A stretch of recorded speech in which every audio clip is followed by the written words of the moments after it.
네, 안녕하십니까. 진정 배우를 꿈꾸는 사람들의 멘토 K액팅입니다. 오늘은 여러분들과 함께 대사가 뜬다, 소리가 뜬다, 호흡이 떴다, 이런 얘기들 여러분들 연기하다가 많이 들어봤죠? 이런 경우에 여러분들이 어떻게 해야 되는가에 대해서 살펴보는 시간들을 갖도록 하겠습니다.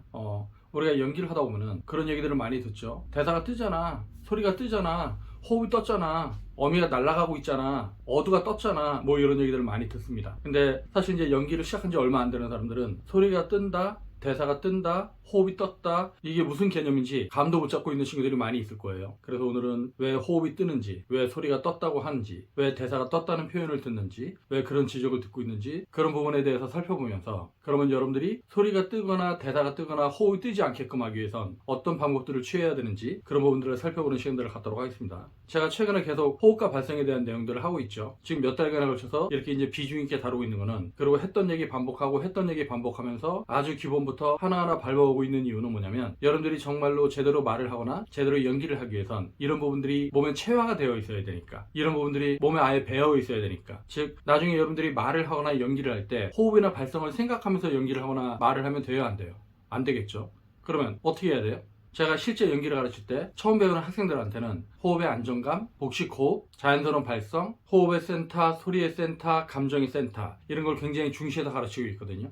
그런데 이제 제가 학생들한테 첫날 첫 수업을 하고 나면 한 3-4가지, 4-5가지만 해도 이 친구들은 머리가 마비가 된다고 얘기를 해요. 그냥 대사를 하면 되는 줄 알았더니, 대사를 할 때 끊어읽기 신경 써야죠, 끊어읽기 할 때 호흡 신경 써야죠, 그리고 보이스에 대해서 신경 써야죠, 그리고 이제 소리의 중심에 대해서 신경 써야죠, 이렇게 신경 쓸 게 많다 보니까 정작 자기가 하고 싶은 연기, 자기가 표현하고 싶어하는 감정에 집중을 못하니까, 그럼 선생님, 제가 연기할 때마다 항상 이렇게 호흡과 발성, 보이스, 소리의 중심 뭐 이런 걸 다 신경 쓰고 해야 되나요? 라고 이제 질문들을 하는 경우가 있어요. 근데 여러분들이 생각하기는 어때요? 여러분들이 연기를 하거나 말을 할 때 호흡이나 발성을 신경 쓰면서 말을 하거나 연기를 하면 집중이 될까요? 안 될까요? 안 되겠죠. 네. 제가 연기를 가르칠 때 그 학생들한테 호흡과 발성에 대해서 이제 중시해서 얘기하는 건, 그것들이 가장 기본적인 거니까 그것이 몸에 배게끔 해서 나중에 본인이 진짜 연기를 하거나 제대로 된 감정 몰입을 할 땐 호흡과 발성을 신경 쓰지 않아도 될 정도로 몸에 체화를 시키고 체득을 하도록 연습을 해라, 이런 의미지, 여러분들이 연기할 때마다 호흡과 발성을 신경 쓰면서 하면 어떻게 연기에 집중을 할 수 있겠어요? 근데 문제는 이 호흡과 발성이 몸에 배어있지 않으면 이 친구는 계속 연기를 해나가면서 그것과 연결된 지적으로 나중에 고통을 받게 됩니다. 즉, 좀 아까 얘기했던 대사가 뜬다, 소리가 뜬다, 호흡이 뜬다, 뭐 이런 거나, 아니면 감정 표현이 안 된다, 감정이 표피적이다, 연기에서 진정성이 느껴지지 않는다, 연기를 자꾸 껍데기로만 접근하려고 한다, 연기를 표피적으로만 접근하려고 한다, 연기를 상투적으로 접근하려고 한다, 이런 식의 지적들을 계속적으로 받게 된다고 하는 거죠. 그것뿐만 아니라 나중에는 어미 처리가 되지 않는다, 끊어읽기가 안 된다, 소리를 먹는다, 소리가 퍼진다, 소리가 날아간다, 발음이 명확하지 않다, 온몸에 너무 힘을 주고 있고, 목에다 너무 힘을 주고 있고, 어깨에 힘을 너무 주고 있고, 동작을 못하고, 그리고 너무 경직되어 있다, 이런 식의 지적들을 계속적으로 듣게 됩니다. 그러니까 제가 호흡과 발성을 다루면서 마치 호흡과 발성만 되면 모든 게 다 되는 것처럼 얘기해서 좀 미안하긴 한데, 호흡과 발성만 된다고 모든 게 다 되는 건 아니죠. 근데 여러분들이 호흡과 발성이 제대로 준비되어 있지 않으면 여러분들이 제대로 된 연기 표현을 하거나 제대로 된 말하기를 할 수 없다고 하는 건 명확한 사실입니다. 즉, 호흡과 발성이 된다고 모든 게 다 되는 건 아니지만, 호흡과 발성이 되지 않으면 자연스러운 말하기나 자연스러운 연기하기에 필연적으로 실패할 수밖에 없다, 이런 부분들을 제가 강조하고 있는 거죠. 그래서 제가 오늘 여러분들한테 그런 부분들을 설명하고 싶어서 대사가 뜬다, 소리가 뜬다, 호흡이 뜬다, 이 부분을 갖고 이제 설명하고자 하는 건데, 대사가 뜨는 게 뭐예요? 대사가 날아가는 거죠. 대사가 뜨는 거나 소리가 뜨는 거나 호흡이 뜨는 거나 같은 개념입니다. 즉, 내가 호흡이 깊지 못하니까 호흡을 지탱하는 힘이 약한 거고, 호흡을 지탱하는 힘이 약하니까 호흡의 센터가 없어서 소리가 날아간다고 하는 거죠. 예를 들면 이런 거예요. 너 어디 가니? 너 어디 가니? 이러면 될걸, 너 어디 가니? 그럼 갔다가 언제 올 거니?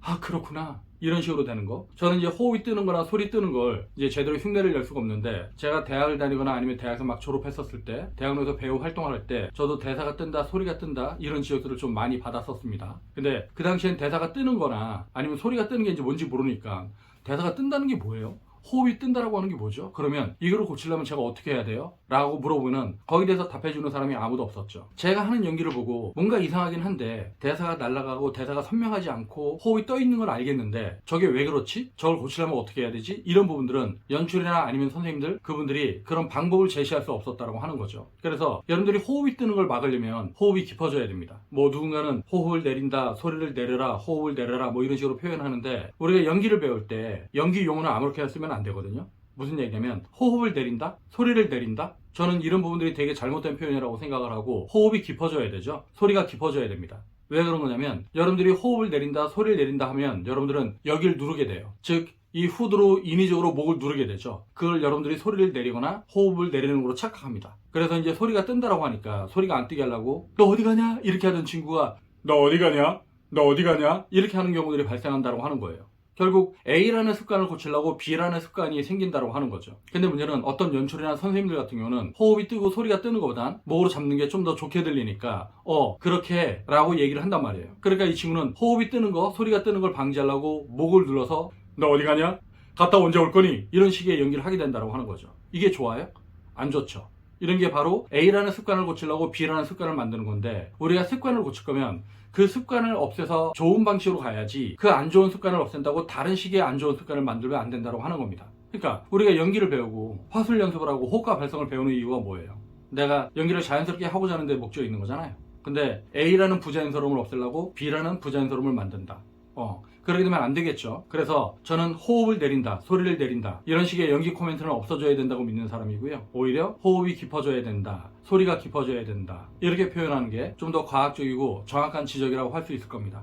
그러면 호흡이 깊어지거나 소리가 깊어지려고 하면 어떻게 해야 돼요? 당연히 복식 호흡이 돼야겠죠. 복식 호흡이 되면 횡격막이 내려가니까 폐가 팽창을 하고 폐가 팽창을 하니까 호흡이 깊이 있게 들어옵니다. 호흡이 깊이 있게 들어오면 이 깊은 호흡을 바탕으로 여러분들이 깊이 있는 소리도 낼 수가 있는 거죠. 즉 깊이 있는 소리라고 하는 건 뭐냐면 울림 있는 소리, 안정감 있는 소리. 그러니까 제가 나중에 다른 동영상에서 그런 부분들을 설명을 할 건데요. 우리가 자연스러운 말을 하려면 일단 호흡이 깊어져야 된다. 그래서 호흡이 깊어지면 일단 정리를 하고 그 호흡이 정리가 되고 나면 지탱을 하고 말을 해야 된다. 즉 지탱을 하고 소리를 내야 된다. 숨이 깊어져도 너 어디 가냐? 이렇게 놓쳐버리면 안 되잖아요.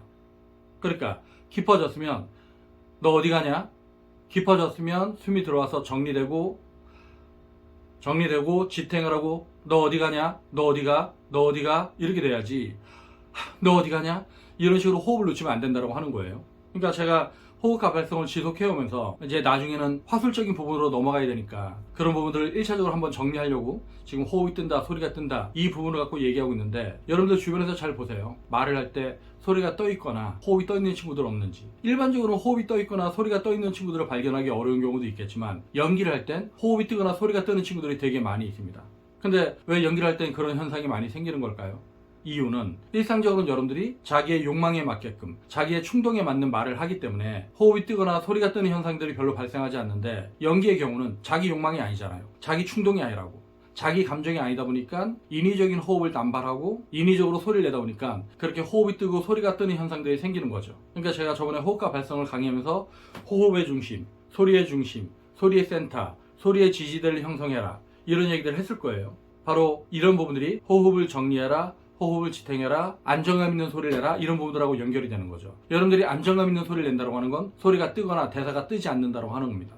여러분들이 만약에 현장에 나가서 대사가 떴다 아니면 소리가 떴다, 호흡이 떠 있다 그러면 무조건 NG입니다. 그거는 쓸 수가 없어요. 그거는 영상에서 쓸 수가 없습니다. 그러면 NG 그러겠죠. 근데 애초에 호흡이 떠 있거나 소리가 떠 있는 친구들이 오디션을 통과해서 캐스팅이 될 확률은 거의 없지만 그럼에도 불구하고 어떻게 운 좋게 현장에 갔다. 근데 이 친구가 대사를 할 때 소리를 띄우거나 호흡을 띄우는 습관이 있다. 그러면 그건 현장에서 무조건 NG가 나는데 여러분들 그걸 고칠 수가 없어요. 왜? 호흡이 뜨는 게 뭔지 소리가 뜨는 게 뭔지 여기에 대한 개념이 없는데 그걸 어떻게 고쳐요? 그리고 자기가 연기를 할 때 호흡이 뜨거나 소리가 뜨는 걸 인식 자체를 못하니까 제가 항상 연기는 그렇다고 하죠. 연기는 인식을 할 수 있어야지 고칠 수 있다. 근데 인식 자체를 못하면 자기가 어떻게 연기 표현을 하고 있는지 객관적으로 인식을 하지 못하면 그걸 고칠 수가 없는 거예요. 그래서 우리가 연기를 할 때 내가 어떻게 표현을 하고 있는지 객관적으로 인식을 하기 위해서 우리가 그런 감각을 알기 위해서 무한 반복 연습을 하는 겁니다. 그렇게 무한 반복을 하다 보면 여러분들이 그 감각을 알게 돼요. 이게 어떤 감인지. 그래서 여러분들이 호흡이 뜨거나 소리가 뜨거나 대사가 뜰 때 그걸 소리를 내리려고 하거나 호흡을 내리려고 하는 게 아니라 이 호흡이 뜨는 거의 문제는 결국 호흡으로 고쳐야 되고요. 그리고 소리가 뜨는 거의 문제는 바로 호흡으로 고쳐야 되는 거죠. 그러니까 호흡이 뜨든 소리가 뜨든 대사가 뜨든 다 호흡하고 연결된다. 여러분들이 복식호흡을 통해서 그 호흡의 깊이를 유지할 수 있으면 그 깊어진 호흡을 바탕으로 여러분들이 호흡을 지탱하고 야 어디가? 어디 간다 그러냐? 잠깐 이리 와. 야 어디가? 이런 식이 아니라 이리 와. 이리 오라고. 그래서 여러분들이 이 호흡의 센터를 좀 더 선명하게 인식하려면 자꾸 여기에 입이 달린 느낌으로 말을 해라.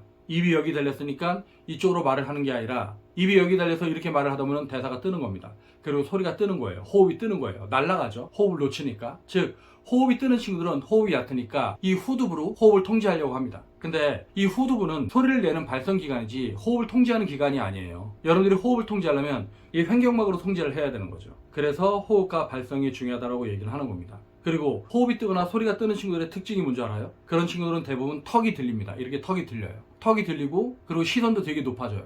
너 어디가? 너 어디가?